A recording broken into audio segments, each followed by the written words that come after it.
அழைக்கிறார் கோமடம் சுவாமிகள். ஸ்ரீரங்கத்தில் இந்துக்களின் ஞான உதய மாநாடு, வேத விற்பன்னர்களின் ஞான வேள்வி, வேலுக்குடி சுவாமிகள், சுபத்ராஜி, எம்.ஏ. வேங்கடகிருஷ்ணன் போன்றோரின் அருள் அமுதம், நீலகண்ட சாஸ்திரி, திருவொற்றியூர் நாராயணன், அர்ஜுன் சம்பத், கோலாகல ஸ்ரீனிவாஸ் ஆகியோரின் உரைவீச்சு ஜூன் 4 முதல் 10 வரை. இடம் GSRK திருமண மண்டபம், மூலத்தோப்பு, மேலூர் சாலை, ஸ்ரீரங்கம். 3 வேளை உணவுடன் அனுமதி இலவசம். இந்துக்களே வருக, ஞான அமுதம் பருக.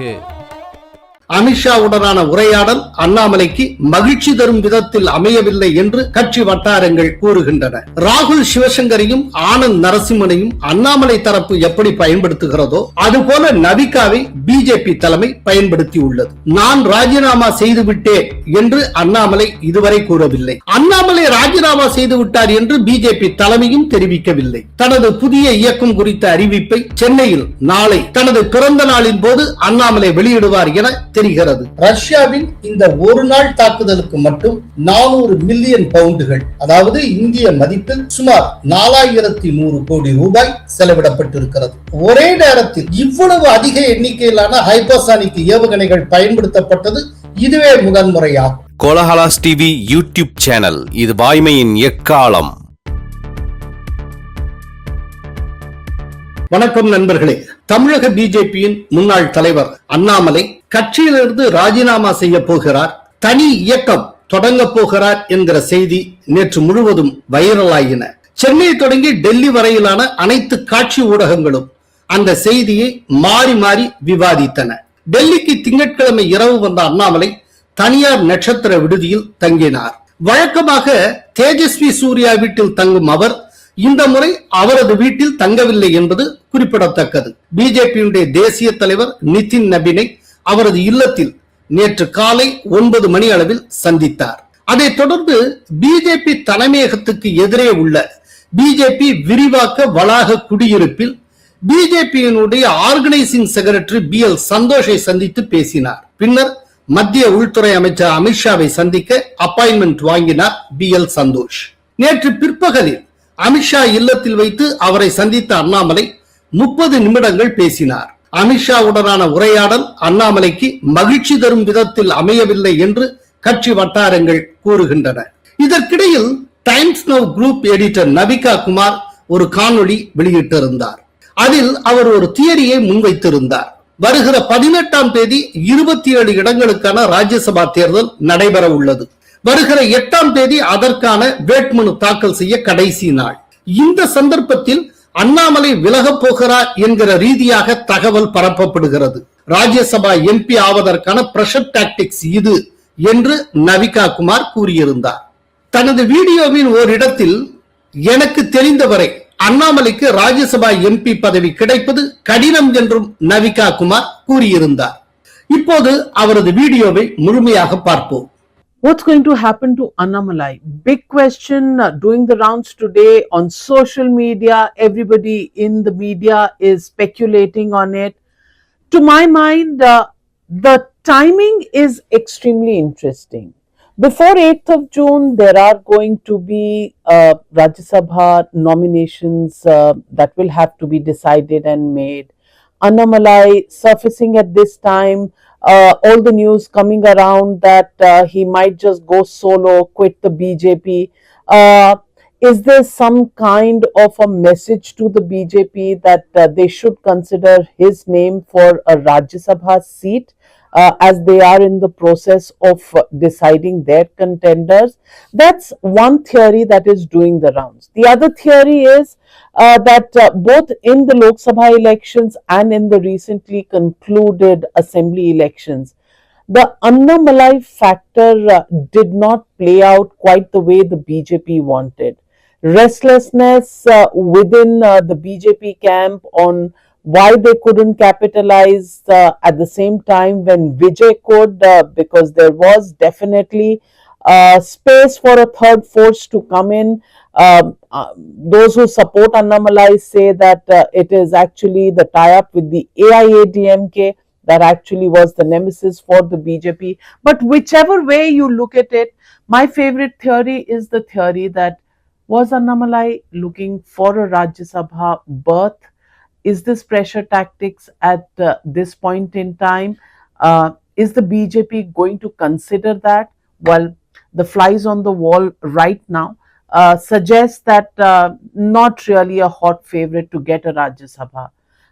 In which case, is this really writing on the wall for Annamalai that he has no future within the BJP? All of these theories are currently doing the rounds. We'll have to wait and watch. We're being told Annamalai will address the media in a couple of days from now. Is he waiting to see if there is a thaw tomorrow in the meeting with the leadership, following which he will decide his course of action? Or is it that the writing is already on the wall that Annamalai may not be getting anything anytime soon, especially after the debacle in Tamil Nadu? It's all happening out there. Rajya Sabha ticket, that is what is at the center of this entire speculation. Of course, there are all kinds of conspiracy theories that Annamalai has some lines working to the DMK. That's why he wanted BJP and ADMK to divorce each other. All of this is going on.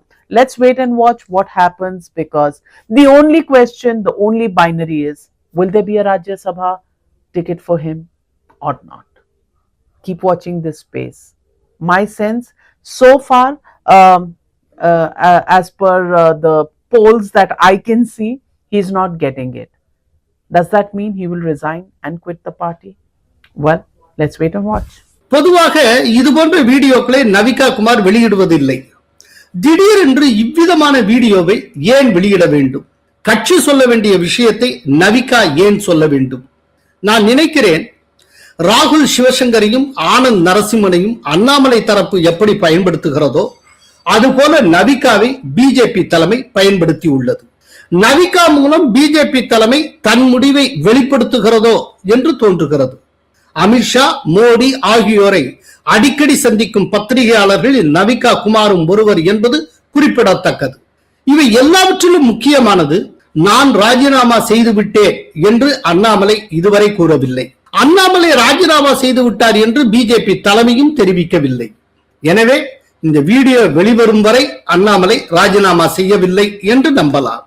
இதற்கிடையே அரசியல் கட்சியாக தொடங்காமல் மக்கள் இயக்கமாக அறிவிக்க அண்ணாமலை திட்டமிட்டிருப்பதாகவும், அந்த இயக்கத்தின் கொள்கையோடு ஒத்துப்போகிறவர்களை ஒருங்கிணைத்து வலுவான கட்டமைப்பை உருவாக்கிய பின்னர் அதை அரசியல் கட்சியாக மாற்ற உள்ளதாகவும் தெரிய வந்திருக்கிறது. தனது புதிய இயக்கம் குறித்த அறிவிப்பை சென்னையில் நாளை தனது பிறந்த நாளின் போது அண்ணாமலை வெளியிடுவார் என தெரிகிறது. இதற்கிடையே பிஜேபியினுடைய மாநில தலைவர் நயினார் நாகேந்திரனுக்கு டெல்லி வர சொல்லி அழைப்பு வந்திருக்கிறது. அவர் நேற்று திருவனந்தபுரத்திலிருந்து டெல்லிக்கு சென்றிருக்கிறார். உக்ரைன் தலைநகரை சின்னாபின்னமாக்கி இருக்கிறது ரஷ்யா. உக்ரைன் தலைநகர் கீவ் மற்றும் தென்கிழக்கு நகரான டினிப்ரோ மீது நூற்றுக்கணக்கான ட்ரோன்கள் மற்றும் ஏவுகணைகள் மூலம் தாக்குதல் நடத்தி இருக்கிறது ரஷ்யா. செவ்வாய்க்கிழமை அதிகாலை நடத்திய தாக்குதலில் 22 பேர் உயிரிழந்தனர், 130 பேர் காயமடைந்தனர். ரஷ்யாவின் இந்த ஒரு நாள் தாக்குதலுக்கு மட்டும் 400 மில்லியன் பவுண்டுகள், அதாவது இந்திய மதிப்பில் சுமார் 4100 கோடி ரூபாய் செலவிடப்பட்டிருக்கிறது.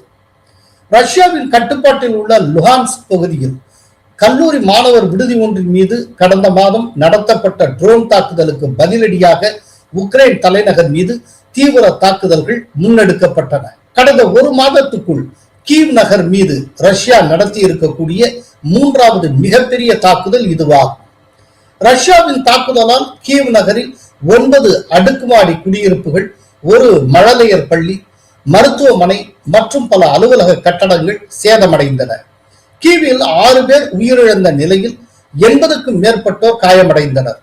தென்கிழக்கு நகரான டினிப்ரோவில் சிறுவர்கள் உள்பட 16 பேர் கொல்லப்பட்டனர். கீவ் தாக்குதலை அடுத்து சுமார் 1.25 லட்சம் வீடுகளுக்கான மின்சாரம் தற்காலிகமாக துண்டிக்கப்பட்டது. சுமார் 40,000க்கும் மேற்பட்ட மக்கள் பாதுகாப்புக்காக மெட்ரோ ரயில் நிலையங்களில் தஞ்சமடைந்துள்ளனர்.